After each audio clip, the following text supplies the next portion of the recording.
ഇനി നമുക്ക് ജർമ്മനിക്ക് ഒരു ജോബ് ഓഫറോ അല്ലെങ്കിൽ ഒരു ജോബ് വിസയോ ഒന്നും നിർബന്ധം പറയാതെ നമുക്ക് പോകാൻ പറ്റും.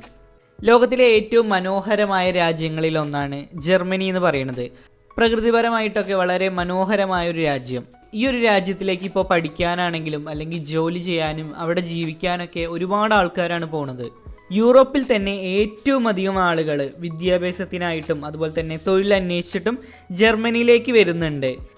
അവിടെ പോയിട്ട് വർക്ക് ചെയ്യണ ഒരു വർക്കറുടെ കാര്യം പറയുകയാണെങ്കിൽ അവരുടെ ഏറ്റവും വലിയൊരു പോസിറ്റീവ് കാര്യം എന്ന് പറയുന്നത് വളരെ ഉയർന്ന രീതിയിലുള്ള സാലറിയാണ് അവിടെ കിട്ടുന്നത്. സാമ്പത്തികപരമായിട്ടും അതുപോലെ തന്നെ വ്യവസായപരമായിട്ടൊക്കെ വളരെ ഉയർന്നു നിൽക്കുന്ന ഒരു രാജ്യമാണെങ്കിൽ പോലും തൊഴിലാളികളുടെ കാര്യത്തിൽ ദൗർലഭ്യമാണ് നേരിടുന്നത്. ആവശ്യത്തിന് വർക്കേഴ്സിനെ കിട്ടാത്തത് ജർമ്മനി നേരിടുന്ന ഏറ്റവും വലിയൊരു പ്രശ്നമാണ്. അതുകൊണ്ട് തന്നെ ഏത് മേഖലയിലും ഒരുപാട് ജോലി സാധ്യതകൾ അവിടെ ഉണ്ട്. അതും മികച്ച ശമ്പളത്തോട് കൂടിയിട്ട് ജർമ്മനി വാഗ്ദാനം ചെയ്യുന്നുണ്ട്.